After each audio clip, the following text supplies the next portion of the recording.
Joan Collins is known for her many scandals, her 5 husbands, a racy tell-all memoir, and a 12-page spread in Playboy. However, when Joan Collins first met Warren Beatty, she was in for a ride of her lifetime. Their love was so passionate that she even wondered how she'd manage to keep up with him. However, his virility turned out to be the least of her problems. Later on, Collins confessed a dark secret that she'd been keeping for years, and when it came to the dirty details, she didn't hold back. But more on this later.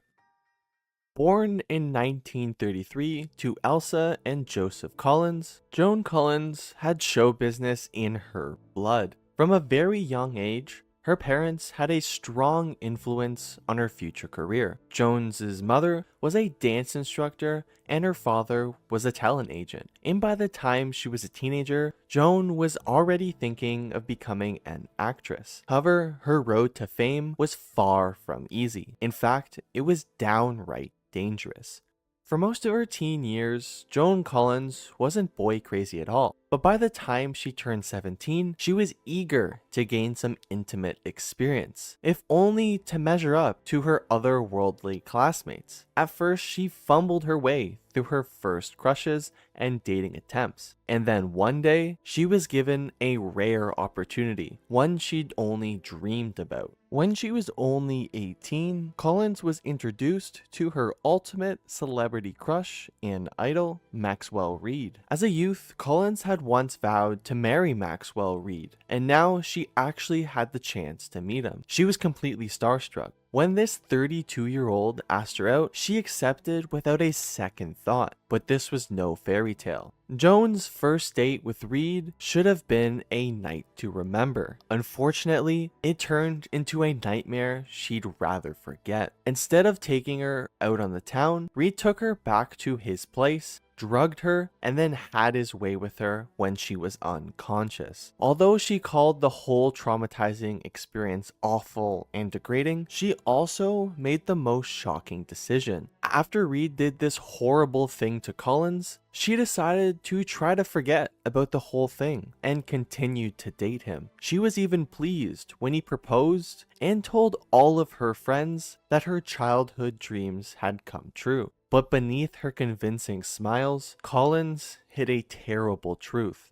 As her wedding day approached, she began to seriously rethink her decisions. For Collins, intimacy with Reed never improved. In fact, she didn't enjoy it at all. However, according to her mother, this was perfectly normal. And so, anytime Collins and Reed slept together, she endured her displeasure, distracting herself with the TV and just waiting for it to end. When she finally admitted to her parents that she didn't want to go through with the wedding, they were livid. Collins' parents wouldn't take no for an answer, selfishly worried about their own careers and the opinions of others. They urged her to marry Reed despite her unhappiness. And so, due to the enormous pressure from her parents, Collins married Reed on her 19th birthday. Of course, this was a recipe for disaster, and soon it all came apart at the seams. From the very beginning, her marriage never stood a chance. Reed was terribly jealous. He absolutely resented any sliver of success Collins enjoyed, sometimes even giving her the cold shoulder for days on end. But his intolerance didn't end there. His jealousy jumped to a whole new level whenever another man glanced her way, so much so that he often scared her. Whenever Collins attracted the attention of another man, Reed would become completely obsessive. He even threatened to do horrible things to her face so no man would ever want to look at her again. As jealous as Reed was, he wasn't above putting a price on his beautiful wife. On one occasion, he came up with a proposition so demented it had Joan on the run. A man at a nightclub offered Reed 10,000 euros in order to sleep with Collins. You'd imagine that the jealous Reed would have hit the ceiling, but not this guy. Apparently, Reed stopped being jealous whenever there was money involved. Reed actually wanted to accept the deal, and most importantly, he wanted to watch the transaction. For Collins, this was the last straw. She ran straight from the nightclub to her parents' place, and it was finally time for Joan to get a divorce. In 1952, the same year she married Reed, Collins also starred as a juvenile delinquent in I Believe in You, and it earned her quite the reputation. After the film's release, the press dubbed her Britain's bad girl for her performance, but this was only the beginning. She continued to earn this nickname in one of her next films. Before Joan took her show on the road and left for Hollywood, her talent agent dad had some advice for her. He said if Collins wanted to kickstart her career, there was one sure way to do it: strip down in front of the camera. Many years later, she'd end up doing just that. However, for now, she was eager to make her mark with her acting chops alone. And on one memorable occasion, she certainly stood out from the crowd. Howard Hawks' Land of the Pharaohs, now considered a cult classic, was Joan's leg up into Hollywood. It was a surprise that she stood out in this film, as being in only one single scene, there were reportedly almost 10,000 extras. But amidst all the faces, Joan's was the one with star power. 20th Century Fox noticed this princess and immediately signed her on. An argument between leading actress Marilyn Monroe and 20th Century Fox resulted in a sudden opportunity for Joan Collins. The Girl in the Red Velvet Swing is about a woman whose husband murders her lover. But behind the scenes, the film production had its own turbulent tale, and Joan Collins found herself wrapped up in it. During the production of The Girl in the Red Velvet Swing, Marilyn Monroe reportedly threw a snit and refused to do the film, leaving the studio with no choice but to suspend her. But now they had a glaring predicament. They needed a new leading lady. Luckily, Joan Collins just happened to be in the right place at the right time and won the part. After 3 long years, Joan finally secured a divorce from her cruel first husband, Maxwell Reed. The whole process was a total nightmare, and she ended up having to borrow money from 20th Century Fox in order to drive the divorce home. Walking away from that dumpster fire, Joan said she departed poorer, wiser, and with a growing distrust of men. But of course, Joan wasn't alone for long. After her serial dating period and 2 sour relationships, Collins thought about taking a break from men. What good had come from them after all? Her first husband had been an abuser and a loser, and she had many other problematic relationships after him. Certainly, she was better off on her own. But just as she made up her mind, she met her next handsome co-star, and her previous agreement with herself dissolved into thin air. Collins was filming in Granada when she met the jaw-dropping handsome Harry Belafonte. Together, they acted in Island in the Sun, a film that was surprisingly ahead of its time for its depiction of interracial romance and relationships. Collins had no scenes with Belafonte, but when he lay eyes on his lovely co-star, he couldn't look away. Even the British film crew couldn't help noticing his special regard for Joan. Joan was completely aware that a white woman pursuing a black man in the 50s was unheard of, and had absolutely no intentions of shacking up with Belafonte. But soon, she couldn't resist his compelling charms. One night, the two of them took a romantic twilight stroll along the beach. The mood was set, and that's when Harry Belafonte leaned in close and made her an offer she couldn't refuse. Belafonte asked Collins to meet him in secret later that spring, and of course, she agreed. They met at the Coconut Grove Club, and as she watched him perform his jazz numbers, she knew her heart was taken. And so these two lovers embarked on an impassionate journey that later led to a dreadful heartache. Joan and Belafonte had a fling to remember. They mostly hid out at Joan's apartment so no one would know about their secret relationship. But soon, it became sadly clear that it was never meant to last. You see, there was two things holding them back. The fact that an interracial romance was still taboo, and the fact that Belafonte had a wife. After Belafonte, Joan swore off dating married men. At least this was for a couple days. Next was MGM producer George England, who repeatedly promised that things with his wife were good as over. Joan believed him until England's wife, Cloris, ended up banging on her door, demanding to see her husband. But then it was Collins' turn to go ballistic. Joan Collins played the peeping Tom and spied England doing something horrible, jumping into bed with his own wife. The sight shattered Joan, and the next day she barged into England's office, demanding an explanation about why he was in bed with his wife. His response only confirmed her worst possible fears. Not only did England admit to sleeping with his wife, he also delivered the most shocking news. His wife was pregnant. Although he promised he'd only slept with her once, Joan rightfully refused to believe him, and after her disappointing track record with married men, she promised her next relationship would be with someone single. But first, she wanted to have a little bit of fun. In 1960, Joan Collins had an opportunity. She was up for a lead role in Cleopatra. Called in to test for the part on several occasions, she became increasingly hopeful that the part might be hers for the taking. But it soon became clear that the CEO of 20th Century Pictures, as well as the head of the studio, had underlying sinister motives.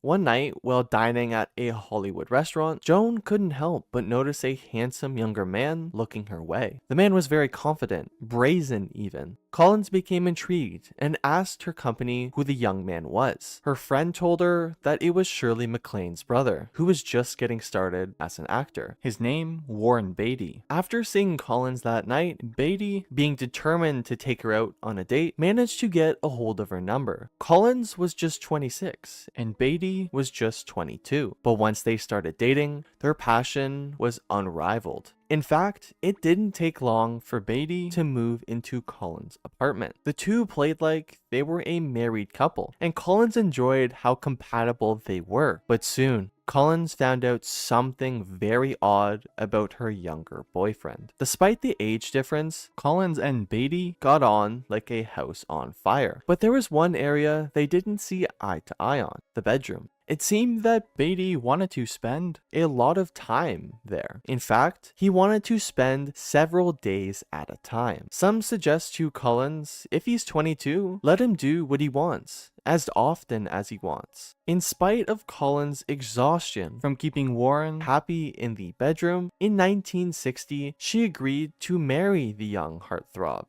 But unfortunately, their career kept pulling them apart, not to mention Beatty's wandering eye to other women. In the short time they'd been together, he catapulted into fame, and now had attention from around every corner. Soon, Collins caught wind of some disturbing rumors. When whispers of Beatty's infidelity began to circulate, Collins didn't want to believe it, but that was only but the tip of the iceberg. At home, they regularly engaged in vicious fights, sometimes about rent and sometimes about their house guests. It was a total mess. When Collins got the opportunity to film in the Hong Kong location, she jumped at the chance. She just wanted to get away from him. Their time together had run its course, but even after they were through, she held on to a huge secret, but more on this later. Collins' opportunities to make good films were quickly drying up. She hit rock bottom in 1977 when she appeared in The Empire of Ants, a cheesy sci-fi horror film. It was around this time that Collins' current agent took her out to lunch, and with blunt honesty, he laid out the grim situation. Her acting days were now over. For the first time, she started to think about finding a new line of work. Interior design? Writing? Of course not. This is Joan Collins we're talking about. Collins never collected her unemployment checks. It wasn't her style, but she still had to find work. She quickly secured the rights to one of her sister's most lewd novels, The Stud, and then set out to find funding for it. Her disaster husband would be the producer, and she found George Walker, the head of the movie distribution company, for the funding. But there was a catch. Walker only agreed to the bankroll of the film under one sleazy condition. Collins had often stated that she would never take her clothes off in a film. She once said in an interview, "I won't ever strip in a movie. I think a woman, and a man for that matter, are more exciting with their clothes on." Garbo never stripped. Diedrich kept her clothes on, and so did many others. And who is more glamorous than them? Of course, this was before her career went off the rails. Now with Walker demanding a stripped down performance, she had no choice in the matter at all and decided to do it. Viewers considered Collins' film, The Stud, softcore and rather crass. Basically, there was a lot of scenes of Collins' character getting it on. In a lift,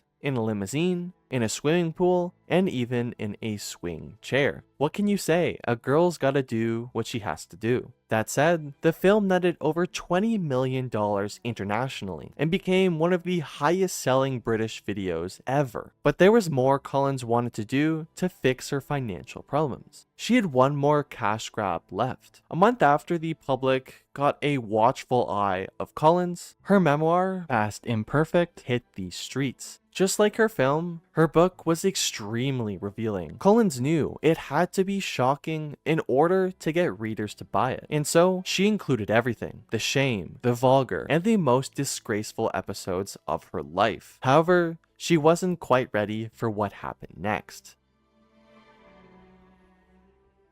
It hadn't occurred to Collins that newspapers might decide to publish excerpts from her book in its weekend edition. Well, this is exactly what happened. But there's more. The newspaper chose to use Collins' most scandalous stories as headlines. Reportedly, Collins ran around LA trying to purchase all of the copies to save her friends from reading them. Considering the fact that Collins needed her memoir to be shocking to readers, Collins decided to spill the tea on her and Beatty's tumultuous relationship, one that everyone didn't expect and found extremely shocking. In it, a particular secret came out. She had once been pregnant with Beatty's child. Fearing scandal in a ruined career, Collins wanted to end the pregnancy and never started a family with Beatty. When they called it quits, she walked away and never looked back. In 1983, when Collins was just at the edge of turning 50, she agreed to pose for Playboy magazine. At her age, it was a bit of a risk to let photographers take racy photos of her, and then present those photos alongside 20 or something models. It was a 12-page spread and photographed by old Hollywood glamour photographer George Hurl. This gamble paid off immensely. The images were absolutely stunning. Unfortunately, her next spin of the wheel wasn't so lucky. The Vegas setting for her 1985 marriage should have been a clue that Collins was taking a massive gamble. Her groom was a singer, Peter Holm, who Michael Caine once referred to as the Swedish comedian, code for not funny at all. But it was more than that. Collins soon learned that Holm was not her Prince Charming in any way, shape, or form. Collins' marriage to Peter soon spun out of control, as his bitter temper leaned to heated arguments and constant fighting. Collins once described him as the most combative person she'd ever met. By December of 1986,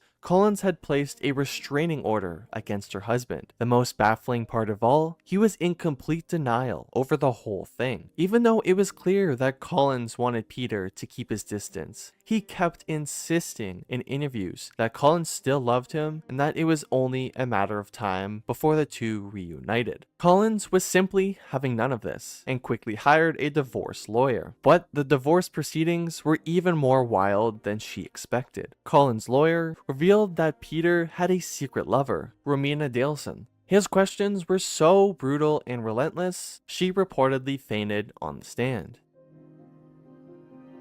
In the end, Collins won the case, and Peter only walked away with $80,000. Her disrespect for Peter reigned supreme, so much so that in her next memoir, she only referred to him as the Swede. After this terrible marriage, Collins did marry again for another 15 years. However, this previous marriage didn't turn Collins off of marriage forever. In fact, she seemed to have learned something from her past 4 husbands and finally found someone more suitable. She met Percy Gibson. One of the things that she says that makes this relationship work is that he likes to drive and she likes getting rides. Sounds like a match made in heaven, and it was. To this day, the two are still happily married, living out the rest of their years together.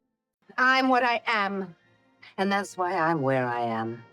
Don't you ever forget that.